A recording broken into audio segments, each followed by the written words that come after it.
Ok, vamos dar continuidade. Então, nesta aula nós vamos falar sobre variáveis locais, ok? E para que não tenhamos muita confusão no código, vamos criar uma nova classe. Conforme vimos na aula passada, para criar uma classe, já vimos os passos. Basta simplesmente dar aqui o nome de variável underscore local, variável local. Ok, pronto, variável local. Vamos lá entender como funcionam as variáveis locais. Primeiramente, que para podermos trabalhar com essas variáveis, vamos ter que utilizar aqui um método, certo? Public. Se vocês segurarem Ctrl Space, as palavras vão autocompletar-se, ok? Public static void main, não é?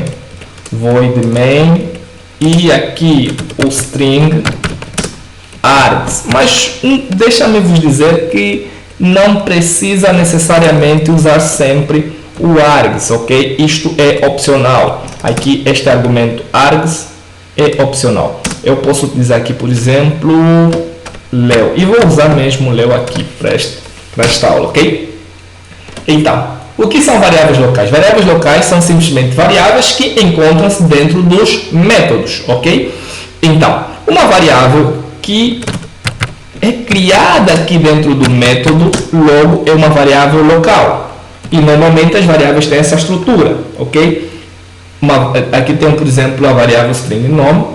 Para ser uma variável de referência, eu tenho de colocar aqui uma expressão, né? Digamos que é uma variável que vai pegar o nome de alguém, apresentar o nome de alguém, pode ser o meu nome. Para isso, eu uso aqui o aspas duplas, ok? Coloco o nome, Leo Manuel, vamos colocar aqui o nome. Vamos colocar aqui o nome, entre aspas duplas e pronto. Aqui não significa necessariamente tem que ser nome, tá? Deixa-me vos dizer que este é o tipo de dado, sempre que vocês pretenderem utilizar uma expressão ou uma determinada quantidade de caracteres, vocês podem utilizar aqui esse tipo string, tá? Podia ser Leo 1, 2, 3, ou mesmo um outro nome qualquer.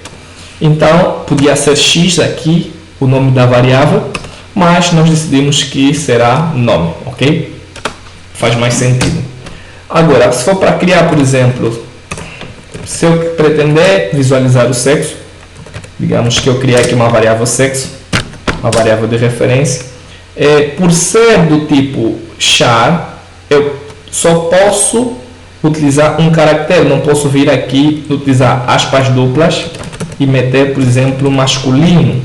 Isto aqui estaria totalmente errado, ok?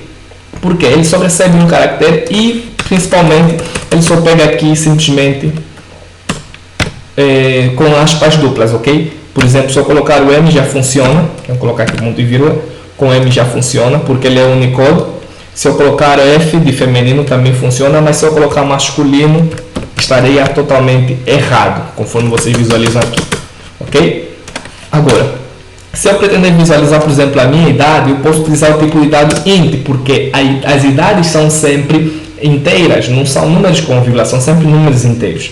Então, existe um tipo de dado int, o tipo de dado inteiro, que serve para representar números inteiros, ok?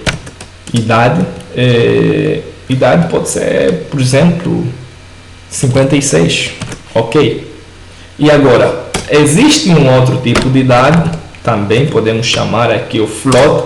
O float permite nós utilizarmos números com vírgula, ok? E posso chamar de salário ou vencimento, ok? Vamos criar aqui uma variável vencimento.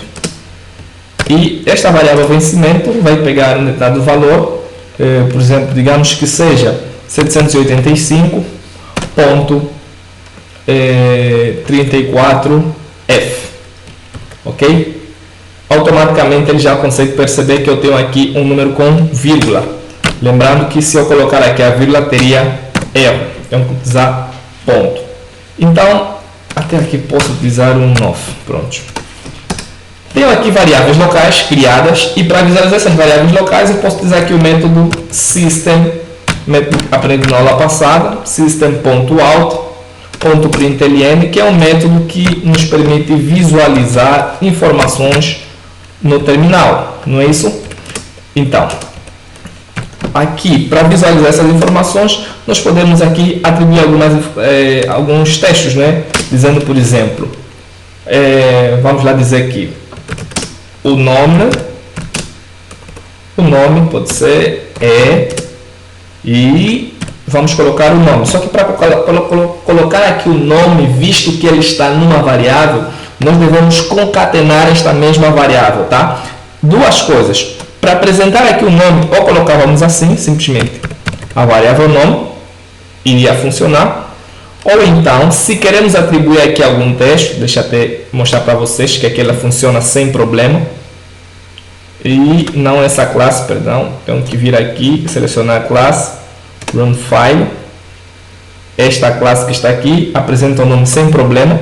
Mas como nós queremos apresentar também um texto, então logo devemos colocar aqui entre aspas duplas, ok? O nome vamos ter de concatenar a variável. Para concatenar basta simplesmente utilizar aqui o mais, depois a variável, automaticamente já vai poder aparecer. Se eu não colocar aqui esse mais para concatenar, terei erro, ok? Então devo colocar aqui o mais, certo? Colocando mais, o problema fica resolvido. Agora, se eu pretender utilizar mais um texto, devia concatenar mais uma vez, ok? Concateno mais uma vez e posteriormente coloco aspas duplas e o texto também funciona sem problema, ok? Mas nesse caso nós não vamos concatenar duas vezes, era só para ter uma ideia de como funciona. Vamos lá pegar essas expressões, aqui essa instrução, system uma, copiar e colar. Vamos copiar e colar aproximadamente 1, 2, 3 vezes, né? 3 vezes porque ainda tem 3 variáveis para serem imprensas. Ok, está imprensas, vamos lá alterar isso. Primeiro, o seu nome né? O sexo a idade e também vamos colocar aqui o vencimento. O vencimento Porém, as variáveis quais são? Sexo está concatenado. Tenho também a variável idade concatenada. E por último, a variável vencimento. Pronto. Está aqui, basta simplesmente correr isso e temos aqui eu corri a classe que está com main, tenho que vir aqui selecionar e vir no run file para correr simplesmente esse arquivo. Está aqui, se vocês visualizarem bem, ok? Deixa eu maximizar. O nome é Leo A.Manuel, sexo é masculino, idade é 56, vencimento está aqui. Então funciona corretamente, é assim que funcionam as variáveis locais, que são variáveis que são declaradas dentro do método. Está? É assim que funciona a declaração de uma variável.